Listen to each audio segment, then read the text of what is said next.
E aí, pessoal, tudo bem? Aqui é o professor Lucas Santos Cunha, da Faculdade Evangélica de Rubiataba. Vamos para mais um encontro de Direito de Família, uma aula super legal, que é a nossa aula 14 do bem de família.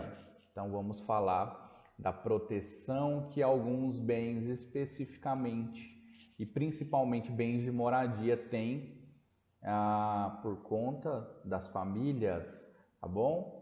Então vamos lá, uma aula basicamente traçada de duas formas. Nós vamos ter uma proteção ao bem de família voluntário e ou legal.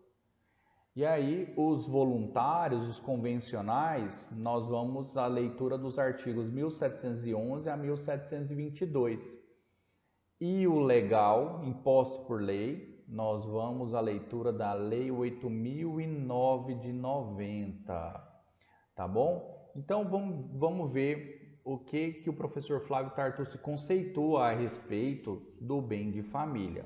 Bom, o professor Tartucci, ele conceitua o bem de família sendo um imóvel utilizado como residência da entidade familiar, decorrente de casamento, união estável, entidade monoparental ou outra manifestação protegida por previsão legal específica.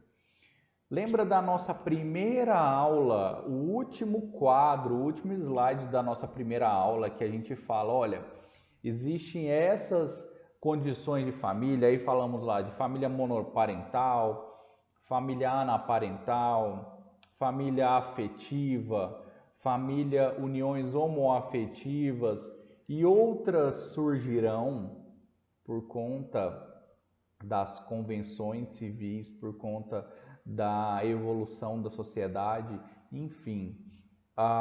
Meus amigos, nesse contexto, você pode ter certeza que qualquer manifestação de família fazerá jus a essa proteção do bem de família. Então, de forma bem simples, o bem de família o bem de família vai ser um imóvel que será protegido em prol dessas famílias. Protegido por quê? Protegido de quem? Protegido essencialmente de dívidas, tá? Então, talvez essa família tenha uma dívida com um banco, tenha uma dívida com qualquer credor e pelo menos um imóvel será resguardado para que essa família não seja jogado na rua, ok? Numa balança de pagar o credor e para pagar o credor eu estou despejando, jogando na rua uma família, a legislação propõe esse tipo de proteção, tá bom?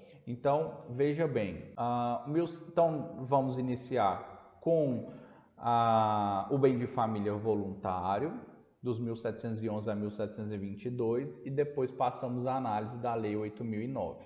Tá. O 1711, ele deixa claro, olha, podem os cônjuges ou entidade familiar instituir o bem de família. Então eles vão falar, olha, essa casa aqui é um bem de família, eles vão instituir. Por meio de quê? Por meio de escritura pública ou testamento. Eles vão destinar a fração do seu patrimônio e falar, olha, essa fração do patrimônio é bem de família, certo? Escritura pública. Então nós já temos aqui, ou testamento, então nós já temos a ideia de que para instituir esse bem de família convencional, eu preciso ter esses documentos solenes, escritura pública ou testamento. Professor, e se forem imóveis abaixo ou até 30 salários que a lei civil confere que imóveis até 30 salários não precisa de escritura pública, precisará de escritura pública, tá bom? Eu já estou dizendo para vocês que precisa desses documentos solenes, escritura pública ou testamento. Eu vou destinar então uma fração do meu patrimônio. Essa fração nós vamos ver que é de até 1/3. Percebam que eu estou começando a trazer condições para que vocês possam ter o bem de família voluntário.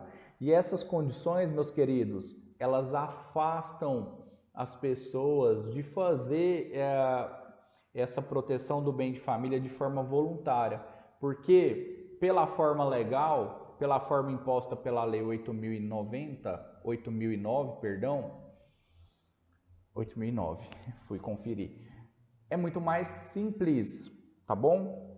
Aqui, nessa forma de proteção do bem de família voluntário, é mais oneroso, eu preciso fazer uma escritura pública, eu preciso fazer um testamento, só pode ser 1/3 do patrimônio. Lá na 8.009 é mais fácil, resguarda um imóvel.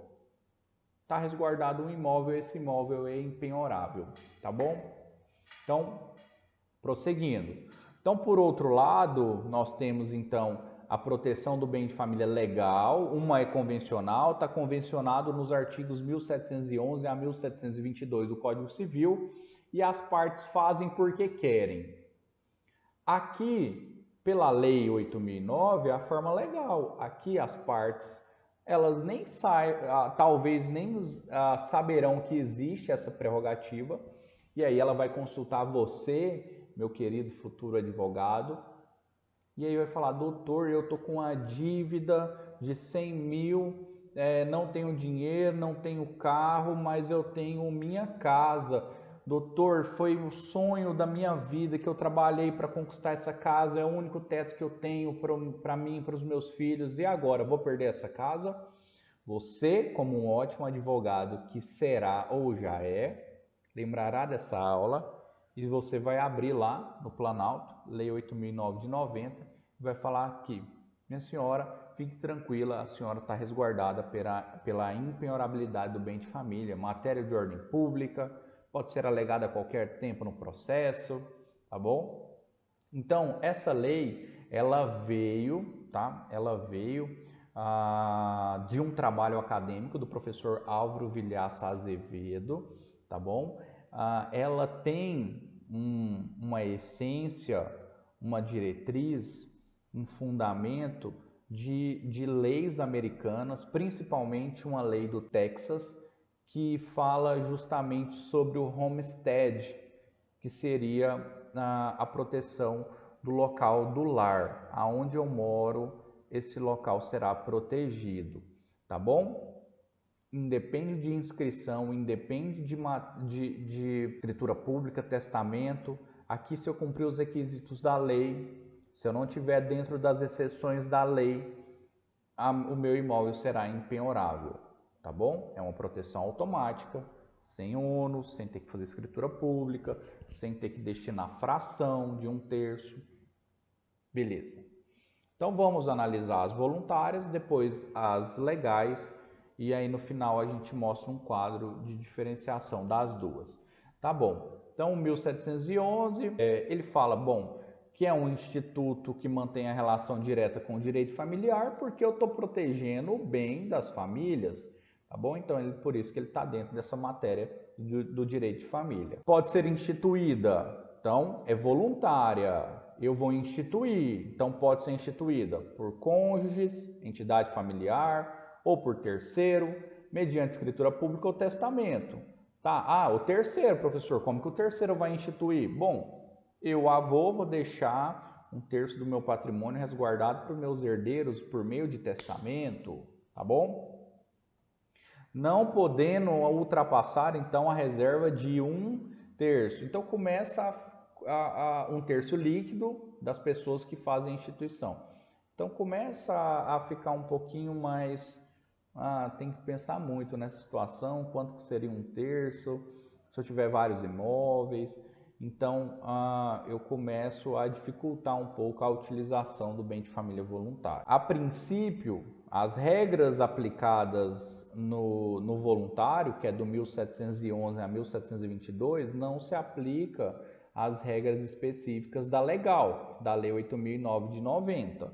Para o professor Flávio Tartucci, dá brecha para invocar diálogos entre as fontes. Bom, as fontes devem dialogar, tá? Mas em regra eu vou excluir ou ter coerência na aplicação de ambas. Então, se é voluntário, eu trato lá pela matéria do Código Civil. Se não for voluntário, eu vou tratar pela matéria 8.009 de 90, com harmonia, com coerência, tá bom?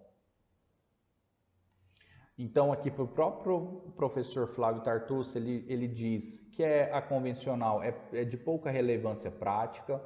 Acredito que vocês, na prática, muito pouco devem ter visto a respeito desse bem de família voluntário, de chegar em você, meu querido, você conhece alguma coisa a respeito de bem de família voluntário? Então, na prática, não é muito usual. Eu estou indo para o meu 6º ano de advocacia, eu te falo que eu nunca vi isso na prática. Bom, na minha prática, eu nunca vi isso em 6 anos de advocacia. É pouco tempo, eu sei, sou jovem, não deixe essa barba te enganar, mas é pouco usual porque é oneroso, tá bom? Beleza, que afasta a aplicação e a busca das pessoas em instituir um bem de família voluntário é porque, beleza, essa parte reservada de 1/3 vai se tornar impenhorável, mas também tornará inalienável, não passível de alienação. Então, não posso vender, não posso doar. Então, isso é um inconveniente, tá bom? Para mim poder desvencilhar e para vender, se as pessoas estiverem precisando muito, professor, vender isso, como que faz? Eu preciso da autorização judicial. Então, é outro inconveniente que afasta as pessoas a buscarem o bem de família voluntário, tá bom? Lembrando que as entidades familiares que têm o direito de instituir bem de família voluntário ou que está abraçada pela Lei 8.009, que seriam os bens de família legais, as entidades familiares são entidades plurais, ou seja, não é um rol taxativo, só pode essas famílias aqui, monoparental, anaparental. Não, qualquer entidade familiar, tá bom? Qualquer entidade familiar, inclusive entidades unipessoais. Família de uma pessoa só, coitado, uma pessoa só. Sim, perdeu todo mundo. E essa pessoa é solteira, não tem ninguém nessa face da terra, não tem parente nenhum. Mas ele tem um imóvel. Ele pode instituir o bem de família desse imóvel. Claro que pode. Prosseguindo, 1712, é necessário que o bem seja imóvel residencial, rural ou urbano, e inclusive inclui-se essa proteção a todos os bens acessórios que compõem. Por exemplo, as pertenças.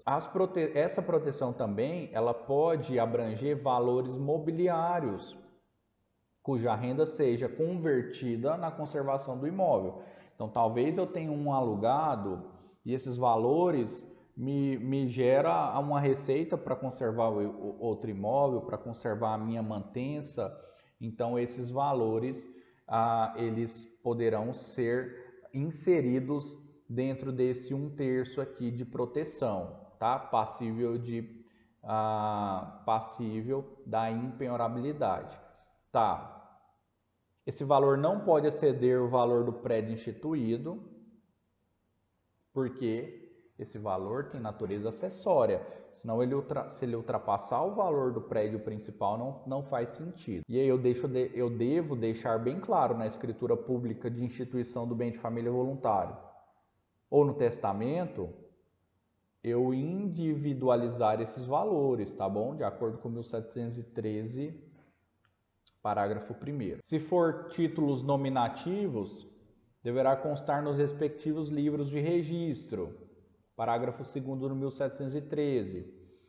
Se esses valores forem administrados por uma pessoa jurídica, por exemplo, específica, um banco, um imobiliário ou algo nesse sentido, devo constar a administração desses valores também na escritura pública ou no testamento. Nesse caso aqui, a responsabilidade de quem administra será de acordo com as regras daquele contrato de depósito voluntário, lá dos artigos 627 a 646. Então, eu tenho aqui títulos nominativos, então vai constar no livro de registro. Se alguém administrar esses valores para mim, deve constar também a forma de pagamento, tudo direitinho, a porcentagem que essa empresa recebe de administração e a responsabilidade desses administradores correrão de acordo com o contrato de depósito voluntário, 627 a 646 do Código Civil. Beleza. 1714, como já dito, precisa de escritura pública, deve ser efetuada por escrito e registrada em cartório. 1714, tá? Cartório de registro de imóveis. Tá, beleza. Qual o registro de imóveis? O local onde está situado o bem.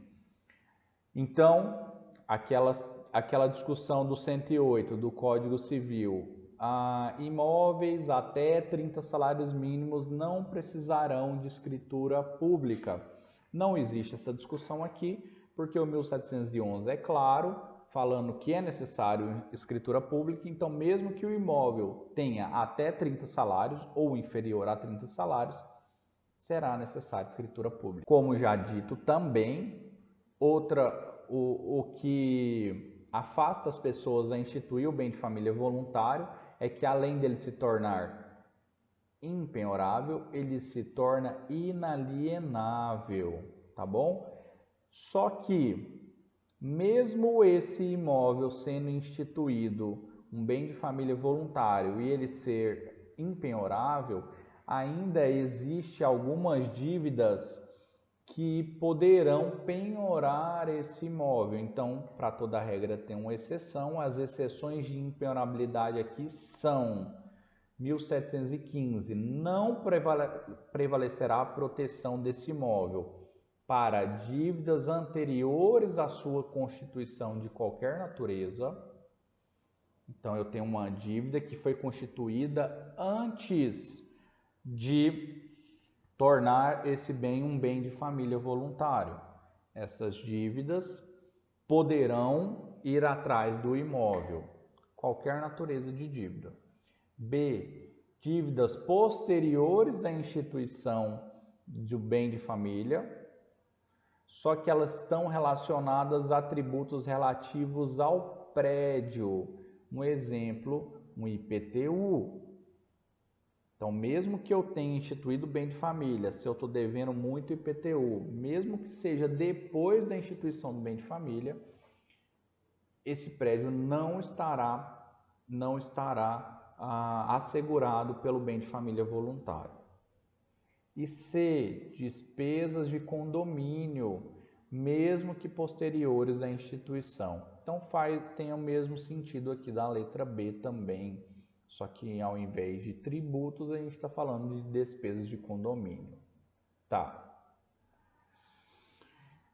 Então, só existe 3 exceções aqui que podem quebrar esse bem de família voluntário.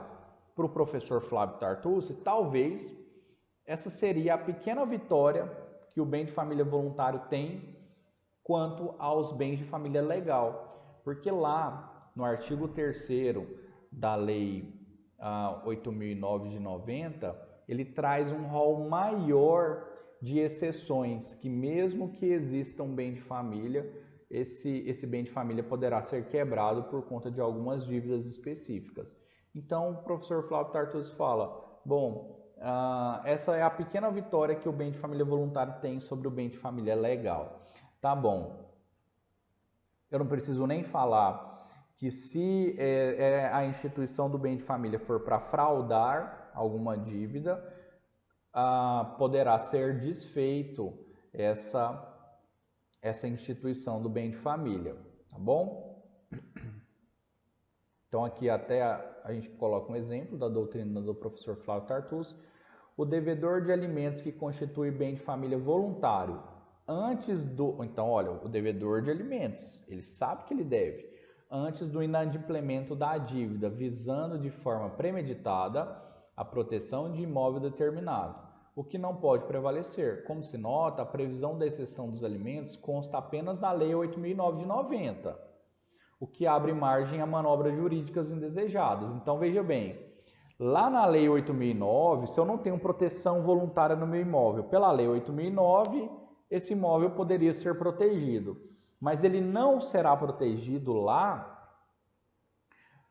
em face de dívidas alimentares.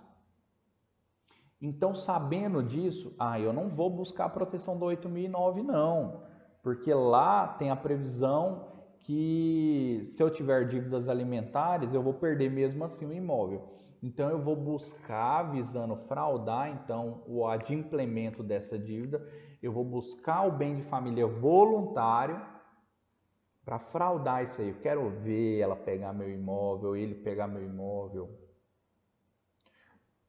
O professor Flávio Tartucci entende: a penhora deve ser admitida, pois a proteção teve como objetivo fraudar a norma de ordem pública que consagra o dever de alimentar, 1694 e seguintes, tá bom? Então, demonstrada a fraude, demonstrado o intuito de fraudar, não haverá proteção do bem de família. Pelo 1717, a inalienabilidade, ou seja, não pode ser alienado, é uma regra geral, podendo alienar com permissão judicial. A lei fala, nossa lei civil fala, que pode ser alienado ouvindo o Ministério Público. Para que eu ouça o Ministério Público, eu preciso propor uma ação. Se eu fizer uma alienação do bem de família voluntário sem autorização judicial,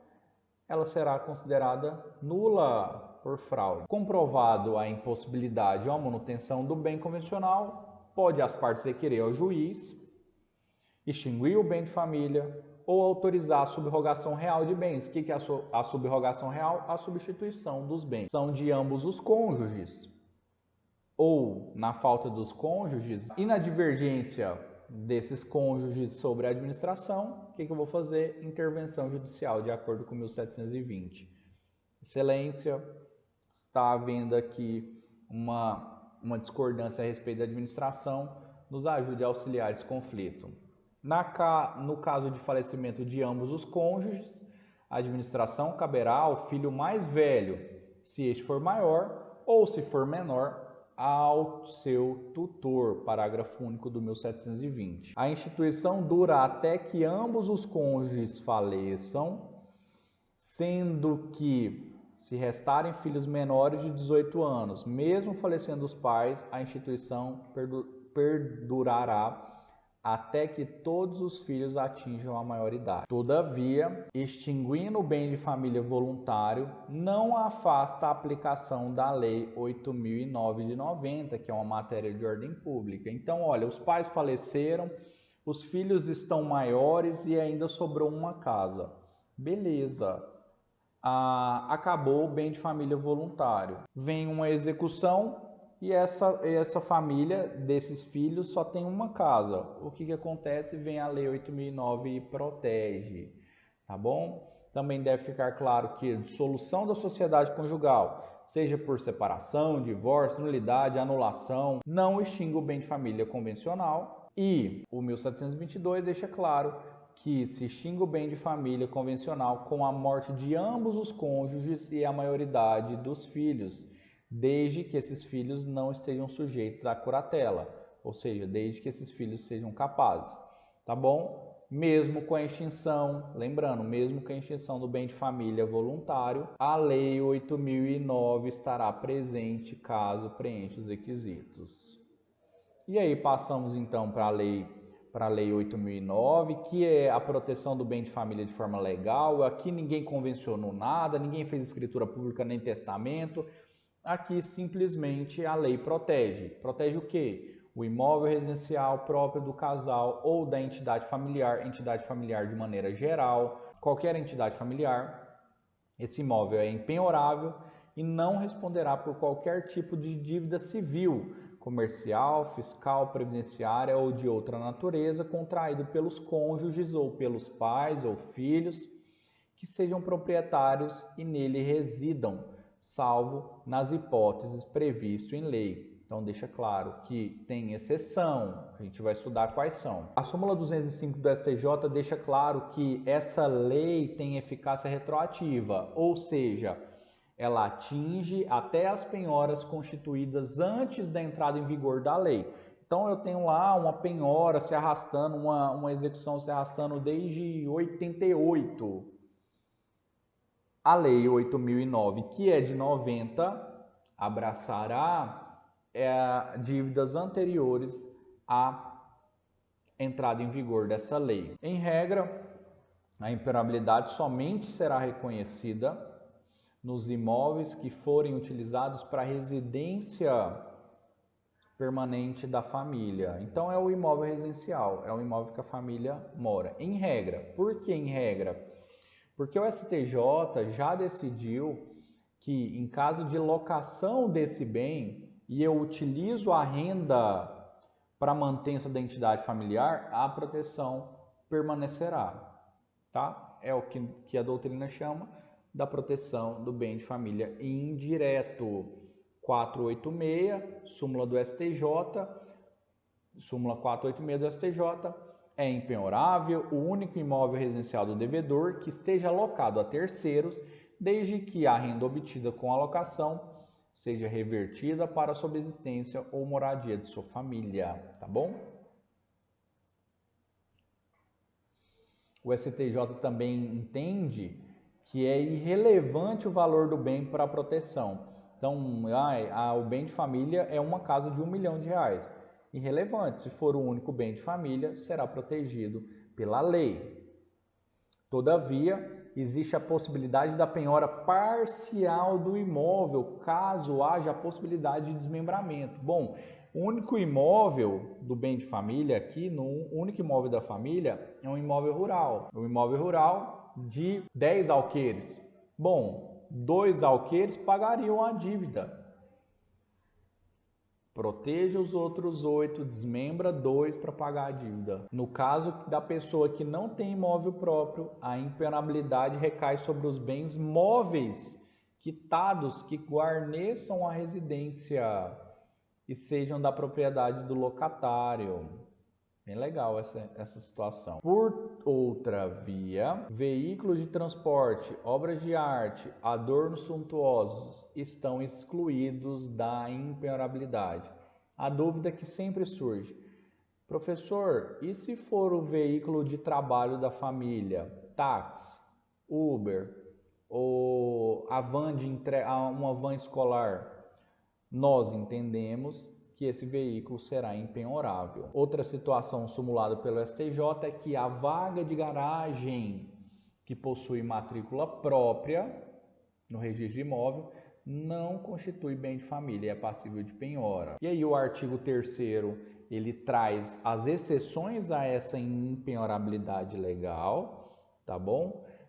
A gente vai falar no último quadro quais são essas exceções e deve ficar claro que se a família tiver vários imóveis, o imóvel impenhorável será o de menor valor.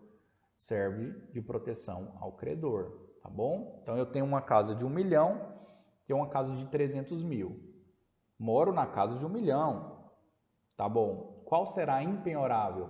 A casa de 300 mil. A de 1 milhão poderá ser penhorada para saldar a dívida. Tá, então as principais diferenças. Para finalizar, nós vamos apresentar as principais diferenças do bem de família voluntário, convencional, e do bem de família legal. Bom, o voluntário está previsto nos 1711 a 1722. O bem de família legal na Lei 8.009 de 90.